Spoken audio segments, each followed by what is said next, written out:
Hello again. Today we are going to talk about layering in oil pastel. This is not for you if you don't draw oil pastel. Get out of here. Remember that I'm just a beginner just like you in this art thing, so we're gonna learn together today. I decided to do the research myself. I needed to learn a little bit about layering. I still don't have fully clear about the layering on what's going on over there. I am reading the old version of this book though. In the book of Kenneth Leslie, What Did I Understood? There's an infinite possibility of doing layering. Kinda true, kinda not, because it becomes thinner and thinner and more hard to layer the more you do it. But it is possible if you do it, just little by little, barely doing it. He talks a lot about light. This time he makes an example of a vase and roses. He makes the illusion of shadowing by crossing with a slight layer of purple and red downwards through the vase to make the illusion of shadowing. He makes the illusion of light, rays of light are going this way. So he makes a point on layering. It needs to be the shape of whatever is it that you're doing. Get out of here, a stinkwalker. No. So that's it for Kenneth Leslie. Now let's talk about Robert Sloan and his website. Instead of naming them layers or layering, he names them tonal layering or tonal layers. What are those? What is tone? Let's Google that because I don't know what is tone either way. So the first result says is the lightness or darkness of colors used, which creates a sense of depth in art. But if you saw video last week, you know that sounds exactly like value. So what's the difference between tone and value? Well, turns out there is almost no difference. Tone is a value and there's a whole discussion about it and I still don't understand it, but it's the same thing. It's the same thing. And then the more you practice putting less and less pressure with your crayon, with your pastel, the better and gooder you become at doing layers. So for him, the boring exercise, he describes it as doing this exactly thing, putting less and less pressure and making more and more layers and see how far you can go until you cover up the full page. For myself, I have done that many times and yes, it does take a lot of time to do, like full-on coverage. Keep in mind that I use pentels, so with more expensive brands, this could be easier till you don't have any white spots in the paper. Now, what's layering for me? There are two types of layering for me. There is the light pressure layering and there is the heavy pressure layering. In between those two, and is of course, you get less color in one and far more color in the second one, and you can cover up the whole page with the second one. But doing heavy pressure layering is not always good, It says in the name is heavy pressure, so you can actually take out some layers by doing that. So heavy pressure becomes good at hand a couple of times, if you do it once or twice, but you cannot actually layer much heavy pressure. It's quite difficult to do. But the light pressure, it is quite easy to layer, and I'm gonna demonstrate with an exercise. I'm gonna do 6 drawings. 6 small drawings of frogs. I never drawn a frog before, so this is my first time doing it. And I'm gonna demonstrate for you what is it for me layering. You're gonna see the first.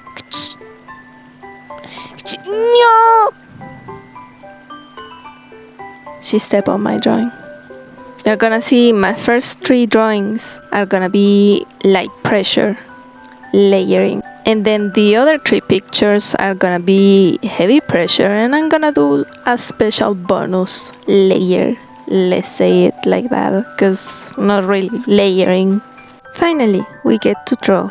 Usually I don't go around and explain my drawings, but this time is more about the layering than the drawing. So this won't be a lesson about how to draw a frog because it's my first time too. This is more like, hey, this is the first layer frog with light pressure that you're seeing right now.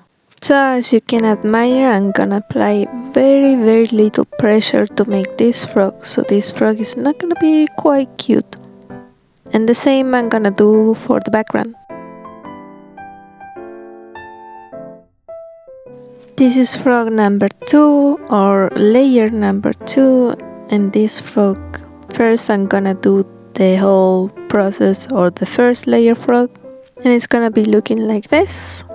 And then after that I'm gonna apply the second layer on top of the frog.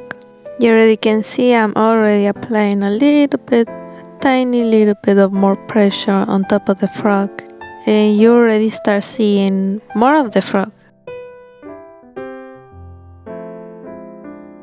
So, layer number 1 and 2 ready. Let's go ahead and do frog number 3. Again, we do the same process, layer 1 and 2.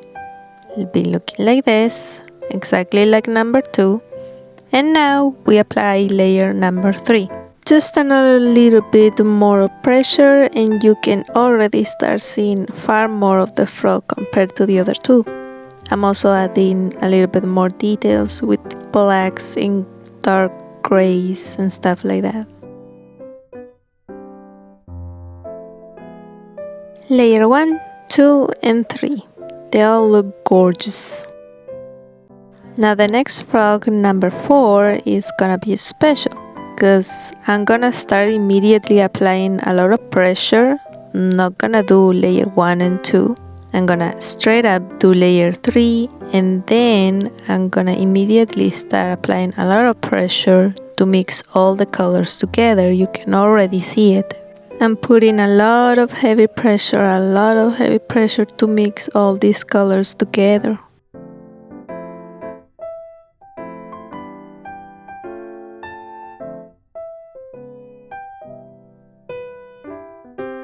I went ahead and skipped all the process, and frog number 5 is gonna be exactly like frog number 4, but this time we're gonna apply an extra layer on top of this frog. So this extra layer is gonna be a little bit more difficult to do than the other frogs because there's already color everywhere. There is no more space in the paper. So what I'm gonna do is apply a very thin light pressure layer on top of this frog.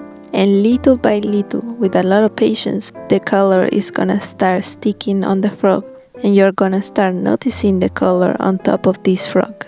Very light pressure, a lot of patience, and a lot of mixing. Take this process to be frog number 5 and the final process for my drawing.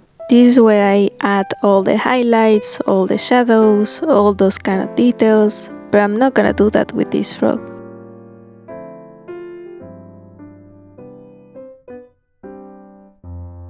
I'm gonna do that with frog number 6 and also add a negative layer.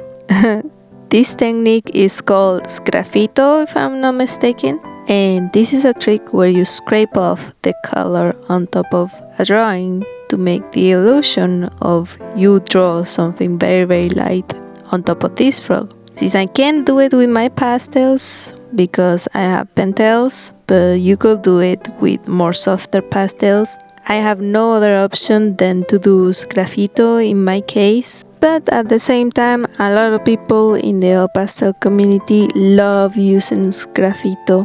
I'm not particularly one of them, a fan of it, but if this is your cup of tea, be my guest.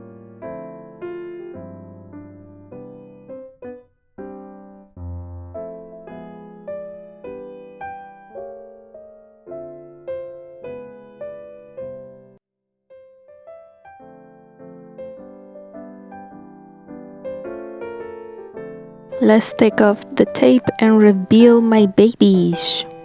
Look how cute they are. They are so wonky. Ta-tan! Here are my frogs. They look pretty cute with their butts. Here's frog phase 1 where you put just light pressure. Here's frog a little bit darker than the previous one, but still very light pressure.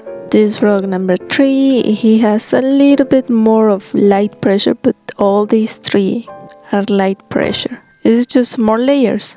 Layer 1, layer 2, and layer 3. Now, this is frog number 4, and this one has heavy pressure on it. But as you can see, he's still like a little bit light on color. I changed the background on this frog and the typical blue. And compared to this frog had another layer of brown in his body. A little bit more shadow, a little bit more black. I also added a little bit of whites for highlights. And again, the background has a one layer extra on top of it. Frog number 6, as you can see, I work on the background a ton. I layered a ton. You can compare it to this one. Very huge difference on the layering here. And the frog is exactly the same one as this one, but more darker with the shadowing. I added a little bit of graffito, I think it's called, when you scrape off the oil pastel. The same I did with the background, so the background is also a little bit scratched. It's not perfect, but it is what it is. Also, this frog is mad. This frog looks like a psychopath, and this frog is happy.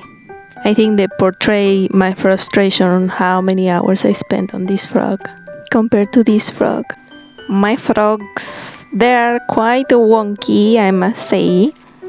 They're not very cute, but you know, I still love them. I still love drawing their little butts. So the first 3 frogs have a lot of white space in between. You can see the paper a lot. But you can still see the paper behind that frog, a little bit of white dots in between. I didn't either went full on heavy pressure, just a little bit. Frog number 6 is the one that took me the most time of it all. Like, the background is the one that has even more layers than the frog itself. Why? Because it is easier for me to do the background with the layering, a ton of layering, than the frog itself. This is what I mean by full coverage. You cannot see a single stripe of the white of the paper. I gotta say, I use Pentels, the cheapest pastels you're gonna find out there in the market. So it is quite difficult to do it with this. That's why most of oil pastel artists choose to have very expensive pastels, because they are softer. More waxier, more oilier, more softer. And the easiest it is to have the result of frog number 6 when you do this. So if you're gonna buy pastels and you're very frustrated with your cheap pastels because they're very dry and it's really difficult to layer, that's the reason. You know, they don't have enough oil, they don't have enough wax, but there is a trick though. You know, right now I'm in summer, and the more heated up your pastels are, the more warm they are and all that kind of stuff, the more the oils and wax melt. And the more they do that, the easier it is to do this trick. Maybe I should do a small demonstration one day of me putting the pastels, warming them up, and to see how much I can do this until they melt. But that's for another time. For me, layering is one of the most important things you can learn besides of blending, because we're playing with a lot of color here. Even though it's really difficult to do layering in the beginning, because a lot of people can figure it out because they're not used to their own pastels. So that's the hand trick. What's the pressure that you need for your pastels specifically? Because every person is gonna have different kinds of pastels. Most people are gonna have cheap pastels, and with cheap pastels you need a lot of practice. Okay, it is quite possible, and it takes more time, but it is very possible to have the same result as very expensive pastels. Yeah, that's it. Keep practicing with your layering. I'm sure they will come out good.